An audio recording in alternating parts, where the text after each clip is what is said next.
The west landing clung to the cliff like a scar, iron and stone bound together against the endless pool of the sea. The railings ran crooked, crusted with salt, each joint breathing a faint sigh when the wind pressed through. The tramway gleamed wet under the growing storm light, and the crane above it swayed a fraction too long after each gust, as though the island moved beneath it.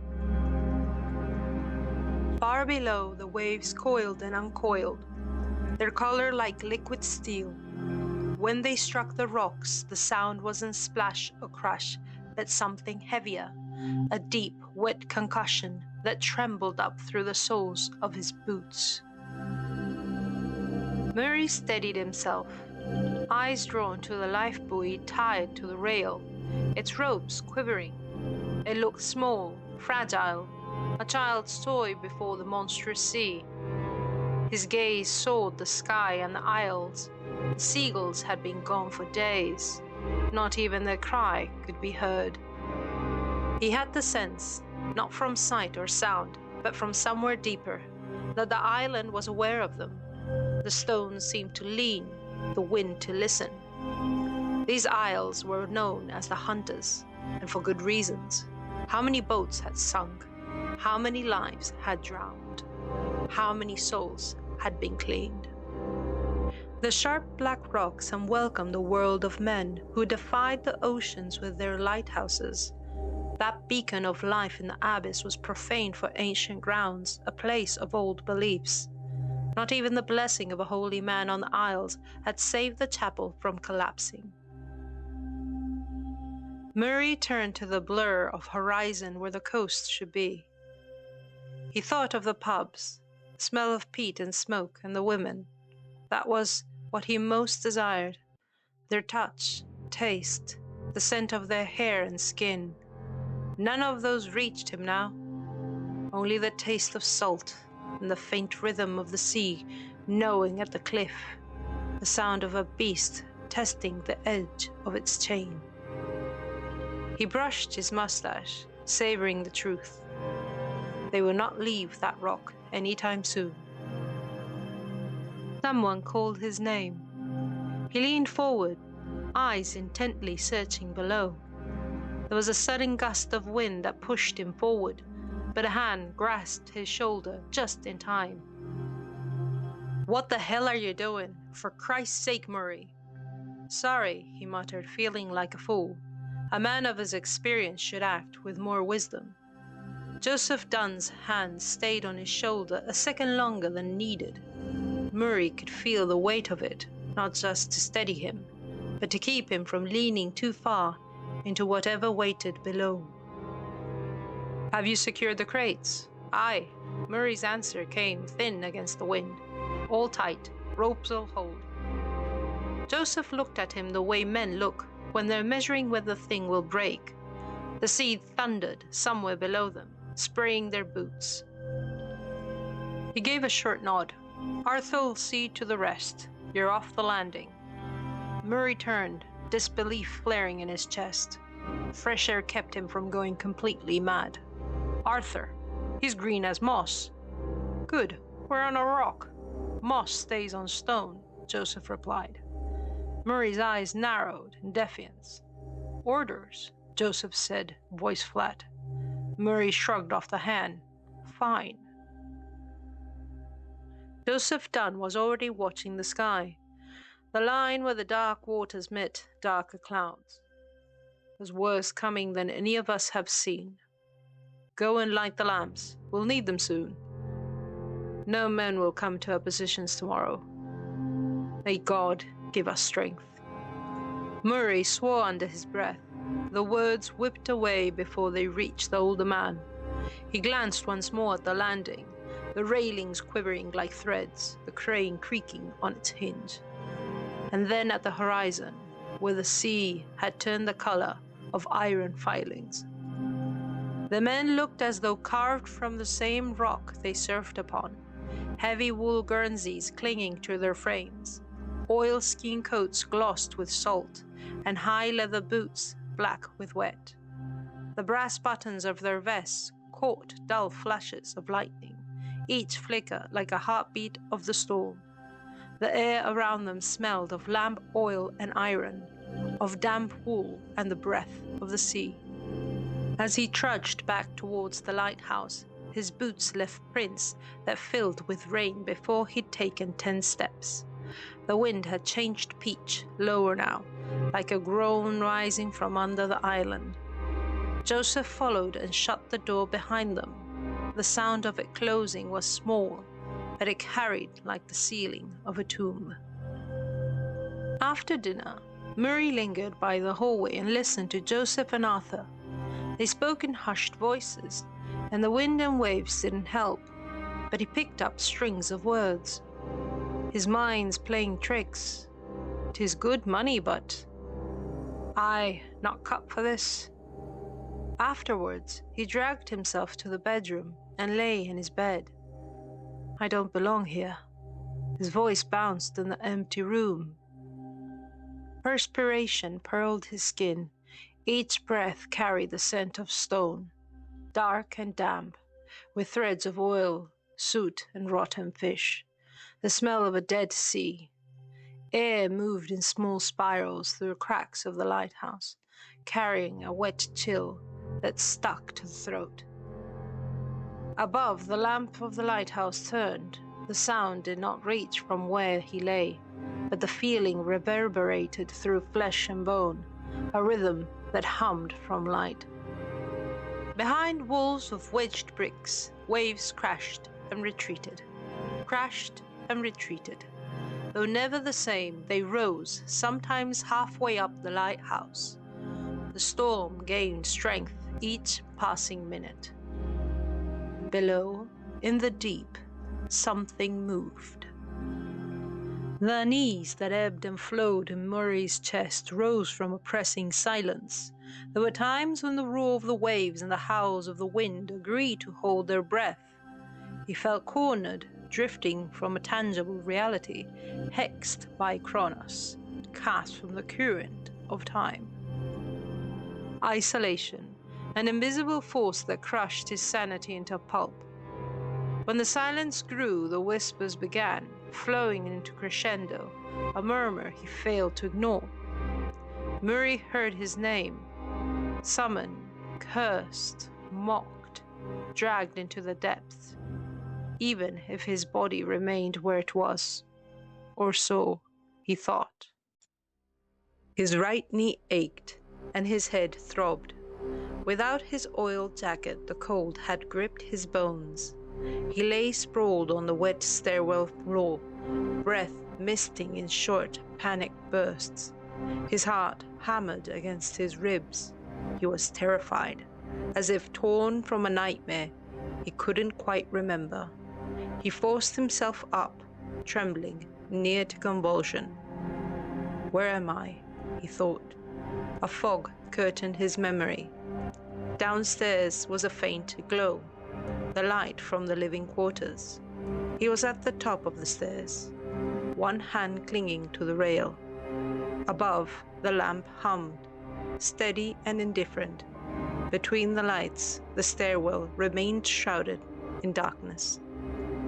They had told him he'd been sleepwalking, Joseph and Arthur, both, but they always made sure he returned to his bunk.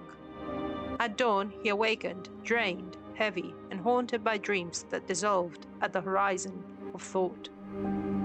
Now the air itself seemed thicker, brine and rust tangled with the smell of burnt oil. He could hear the slow groan of the lantern above, the faint grinding of gears turning within its crown. The light pulsed, not steady, but breathing, like something alive inside the glass. Mur? He froze. The voice was close, but it didn't come from below or behind. It came from within the light. Mur? It called again, quieter, stretched thin by the hum. This place isn't good for men. The familiar voice broke his heart and filled it with dread. A voice he thought forgotten, buried long ago, unearthed in the here and now. his little sister, Ellie Mae, the only one who had ever called him Mer. She had died in a fire when she was 10. He stood trembling, eyes locked on the great lens that turned above him. For a moment he thought he saw her there, a pale round face pressed against the inside of the glass. "Soon, Mer," she uttered. The light blinked, a shudder of brightness, and the shape was gone. He staggered back, hand clutching the rail. His breath came in ragged bursts. From below he heard a heavy dragging, a slithering sound, perhaps Arthur or Dunn moving sacks of goods. But the sound twisted with the wind, becoming something else entirely. The sea roared outside, yet the tower felt silent. The silence thickened until the only things left were the pulse of the lamp, the echo of his name, and the dull throb of his heart, all beating in unholy unison. Then came the thud, slow, continuous, as if a body were being dragged down the stairs. He looked down. 10 feet below, someone emerged from the darkness and looked back at him. Cut from the abyss appeared a silhouette, hanging dangerously from the rail, torso naked, head tilted, wavy hair moving unnaturally, as if alive. No features could be distinguished, except for her eyes that shone like pearls, holding nothing but insidious provocation. Murray brushed his mustache. His blood ran cold, but in the wrong direction. A woman. Here. She called my name. No, she didn't. It's in my head. How would she know me? The thoughts rushed through him as he staggered towards her. His legs uncertain, as if he hadn't used them in a long while. But she didn't wait for him. The woman turned and began to descend, followed by that slithering sound with the occasional thud. He moved down the stairwell, each step slick with a film of seawater that gleamed faintly in the light below. The metal hissed under his boots, and the cold bit through the fabric of his trousers. His hand slid on the rail, wet and salt stung. Somewhere above, the lamp's hum deepened, a low, living pulse that followed him. The air grew warmer near the end, thick with oil and the faint musk of mildew. The glow from the living quarters cut a pale crescent into the corridor, and he stepped into it like a man walking into another dream. His jacket hung from the rack, slick, heavy, dripping, but he passed it without thought. The woman's image still clung to his mind like frost on glass. Murray brushed his mustache, wetting his lips with his tongue. He peered into the living room, hoping to see her. The table stood bare, the chairs pushed back unevenly. Only the oil lamp burned, a small trembling flame that threw long, distorted shadows against the walls. Joseph and Arthur were nowhere to be seen. He told himself they were asleep in their bunks, though the silence that filled the place felt thick, deliberate, as if the air itself were listening. His eyes caught the clock on the wall, 10 to 11. The second hand did not move. He frowned, stepped closer, and then froze. A bang shook the air, then another, the front door. He turned, heart hammering, and saw it shudder on its hinges, pushed by the wind. A final strike, and it flew open. The storm burst inside like a beast unchained.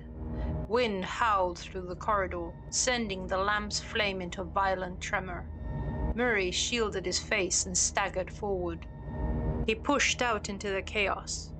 Rain lashed against his skin, sharp and cold, and the sea's roar filled every hollow space the silence had left. The world outside was alive, the air thick with salt and thunder. The crates they had secured were loose, crashing and rolling, the ropes snapping like whips. The crane above swung madly, its chain clattering like broken bells. He turned in frantic circles, shouting against the wind. "Where are ya?" His voice swallowed by the tempest. No answer, only the scream of the gale. Then, through the rain, he saw movement on the landing. She stood by the railing, a woman, or what looked like one, her shape wavering in the storm's blur. Her hair whipped around her head like strands of kelp, dark and endless, moving with a will of their own. Her eyes caught the lightning, two glints of black whetstone that glowed in the stormlight. He felt the pool of her gaze, deep as the sea, and the noise of the storm seemed to fall away. Every muscle in his body slackened. His breath slowed. He stepped closer, spellbound. She tilted her head, and her body moved with the rhythm of the wind, not resisting it, but weaving through it, sinuous, almost tender. The rain rolled down her black skin that had a faint glimmer. Murray's heart beat in his throat. He wanted to speak, to ask who she was, but his mouth refused to open. It was when he noticed she did not have legs. She moved sideways, performing an S, with her long, eel-like tail, tending her upper half. He didn't see the spear until it was inside him. A sudden, brutal pressure. No pain at first, only the shock of it. Then warmth spilled across his chest. His knees gave way, and she leaned close, her breath cold as the tide. He caught a glimpse of her mouth, sharp, curved, gleaming with salt, and the black water in her eyes. She whispered something he couldn't understand. Her voice squirmed into his mind like an eel. And then the world folded into dark, and the sea roared louder with hunger. Joseph sat at the table in the living quarters, pen in hand, journal open, watching the storm writhe beyond the windows. Arthur sat opposite him, finishing the second serving Murray had left, quiet except for the scrap of the fork against the plate.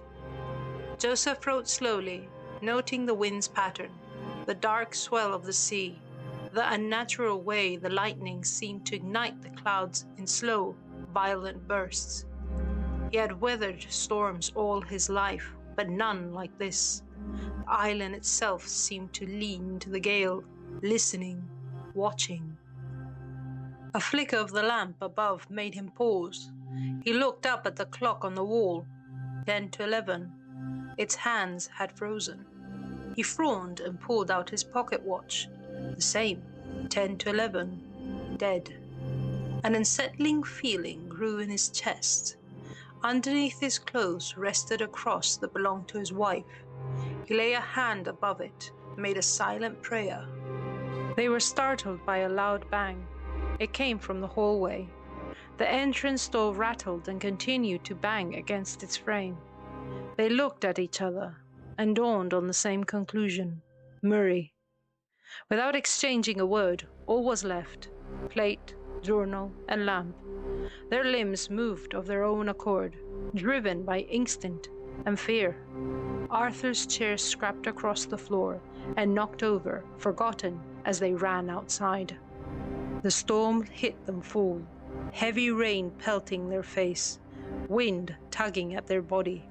The crates had shifted, ropes snapped, everything loose and dangerous. The lifebuoy was gone. And there, on the wet flagstones, Murray clung to the railing. His body was rigid, unyielding. Joseph shouted his name, but the storm swallowed the sound. They tried to get him inside, tugging at his arms, but Murray didn't move an inch from the spot, almost like he was an extension from the rock they stood on, and his eyes were fixed on the now red-lit sea. Then Joseph noticed the whispering, faint yet distinct, coming from Murray's lips, but it was not Murray's voice. It was female, low and hissing through the wind. Like moss on stone, like moss on stone. The words struck him cold. The storm hung still, as if time had stopped existing, sound vacuumed except for the quiet rumble of thunder. Then Arthur gasped. His gaze turned skyward. Joseph followed. 6 figures hovered above the sea, just below the clouds, facing the cliff of the lighthouse. Black silhouettes against the crimson sky, lit by thunder. The creatures, half woman, half eel, twisted and untwisted their tails, floating with serpentine grace, moving like dark living water. Their eyes shone like dead stars. Joseph whispered in prayer, his throat raw. "O God, come to our aid. O Lord, make haste." But Abbecam replied with several voices at once. "We are God." A colossal wave rose from the abyss of the sea, immense as a mountain, looming above the lighthouse. And the 7 rode the waters as the wave swallowed the island. The sea lay calm at dawn. A relief crew led by Captain John Graham approached the 7 isles, known as the Hunters. The lighthouse on the largest island showed signs of chaos. Branches and debris littered the path, railings were twisted, and the stone steps bore deep gouges where crates had been hurled. No one welcomed them except for the seagulls. The door of the lighthouse was locked, yet John's spare key turned smoothly. Inside, the living quarters were still. A plate of supper remained unfinished and cold. A chair lay toppled. The beds were undone.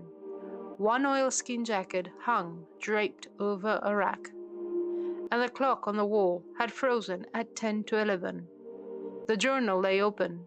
None of the men were found, not a trace of them at sight. The weather report of the past week matched with what had been seen from the coastline. Cloudy but without storms, contrary to what was written by Joseph Dunn. The innkeeper's journal was the manuscripted witness of the oddities the 3 men had lived through, yet was cut short from unraveling their fate. What had befallen at the lighthouse would remain a mystery.